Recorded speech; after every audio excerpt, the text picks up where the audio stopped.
남아메리카에서 시작된 한 수가 전 세계를 뒤흔들고 있습니다. 이게 어떻게 우리 지갑까지 영향을 미치는지 그 복잡한 지정학 게임 속으로 한번 들어가 보시죠. 자, 이런 질문 한번 드려볼게요. 우리가 매일 쓰는 스마트폰 케이스, 자동차 부품, 사실상 모든 물건에 들어가는 이 플라스틱 가격이요. 어느 날 갑자기 2배로 뛴다면 어떨까요? 상상만 해도 좀 아찔하죠? 자, 그런 일이 왜 일어날 수 있느냐? 그 실마리를 찾으려면 지금 중국 에너지 시장에서 벌어지고 있는 아주 기묘한 미스테리부터 파헤쳐봐야 합니다. 공식 통계를 보면 진짜 이상한 점이 하나 있어요. 중국이 갑자기 말레이시아에서 어마어마한 양의 석유를 사들이고 있거든요. 근데 아시다시피 말레이시아가 그렇게 큰 산유국이 아니잖아요. 뭔가 숫자가 앞뒤가 안 맞아요.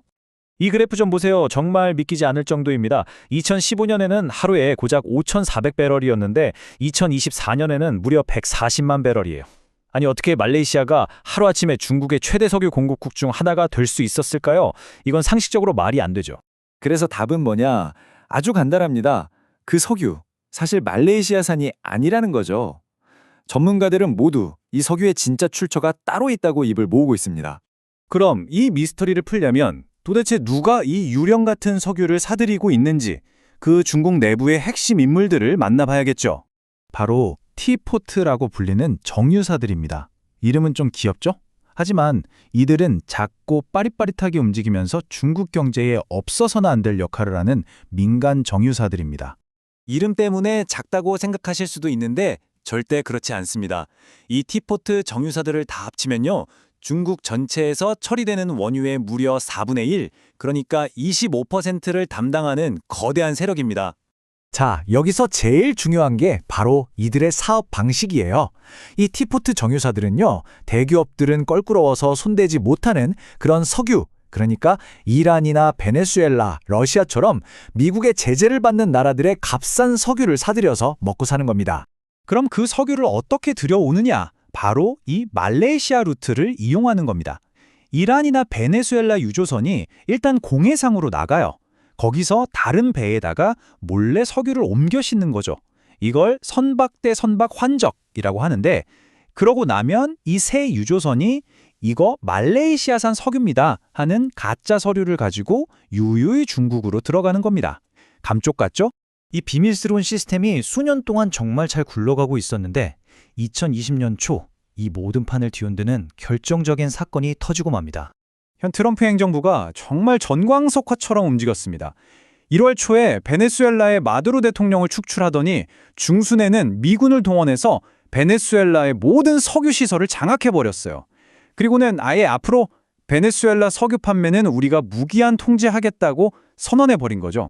베네수엘라 석유의 큰 손이자 최대 채권국이었던 중국은 당연히 발칵 뒤집혔습니다. 이건 폭력이고 강도 행위이며 주권 침해다 라면서 즉각적으로 맹비난했죠. 그런데 사실 중국이 진짜 두려워한 건 베네수엘라산 석유를 못 사게 되는 게 아니었어요. 베이징을 공포에 떨게 한 건 바로 이 일이 아주 위험한 선례를 만들었다는 점이었습니다. 자, 바로 이 지점에서 모든 퍼즐 조각이 딱 맞아떨어집니다. 그 유령 같던 말레이시아산 석유, 그걸 사들이던 티포트 정유사들, 그리고 이번 미국의 베네수엘라 조치까지 모든 게 하나로 연결되는 거죠. 왜냐하면 티포트 정유사들이 의존하는 값싼 위장 석유의 최대 공급처는 사실 베네수엘라가 아니거든요. 바로 이란입니다. 그러니 중국 입장에선 정말 끔찍한 질문이 생기는 겁니다. 만약에 미국이 이번에 써먹은 이 베네수엘라 모델을 이란한테도 똑같이 적용하면 어떻게 될까? 이란 유조선이 아예 항구를 떠나지도 못하게 물리적으로 막아버린다면? 그렇게 되면 순식간에 중국 전체 석유 수입량의 무려 20%, 5분의 1이 통째로 날아갈 위험에 처하게 되는 겁니다. 정말 엄청난 양이죠. 티포트 정유사들이 이 값싼 석유를 공급받지 못하면 어떻게 될까요?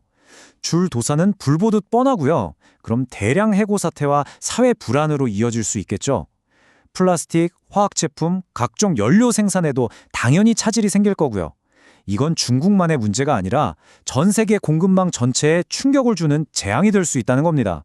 이게 바로 이 문제가 우리와도 관련이 있는 이유입니다. 결국 미국의 베네수엘라 석유 장악은 단순히 한 나라에 대한 조치가 아니었던 셈입니다. 이건 완전히 새로운 형태의 경제전쟁, 그 시작을 알리는 신호탄이었던 거죠. 지금 우리가 보고 있는 건 기존의 금융제재 방식에서 에너지 자원 자체를 물리적으로 통제하는 방식으로의 전환입니다. 예전에는 은행 계좌를 막아서 교역을 어렵게 했다면 이제는 유조선과 항구를 직접 장악해서 아예 교역 자체를 원천 봉쇄해버리는 거죠. 말 그대로 석유가 무기가 된 시대입니다. 자, 이 모든 것은 지정학의 새로운 장이 열렸다는 걸 의미합니다. 미국이 이렇게 석유를 무기로 쓰기 시작했다면 우리에게 남는 마지막 질문은 이겁니다. 그리고 이건 정말 불안한 질문이죠. 과연 그 다음 타겟은 누가 될까요?